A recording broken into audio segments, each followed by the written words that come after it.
அத்தை இந்த சுண்டக்காய் வச்சு என்னங்கிட்ட பண்ண போறீங்க? இந்த காஞ்ச சுண்டக்காய் வச்சு குழந்தைங்களுக்கு ஏத்த மாதிரி தான் பொடி செய்ய போறேன். இது வந்து குழந்தைங்க சாப்பிடணும்னா வயிற்றுல இருக்கிற பூச்சி எல்லாம் சாகும். ரெண்டாவது இரும்பு சத்து இருக்கு, கால்சியம் அதிகமா இருக்கு. அதுக்காக தான் ஒரு பொடி செய்ய போறேன். எப்படிங்கறத பார்க்கலாம் வாங்க.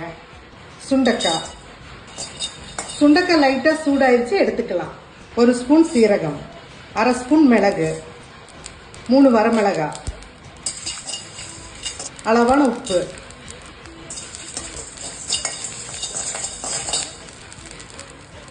சுண்டைக்காயும் போட்டுக்கலாம். இது நைஸா மிக்சியில அரைச்சு எடுத்துக்கணும். ரோஸ்ட் மாதிரி ஒரு தோசை ஊத்திக்கலாம். சுண்டைக்காய் பொடி அப்படியே தூவிக்கலாங்க. நெய் ஊத்திக்கலாங்க மேல.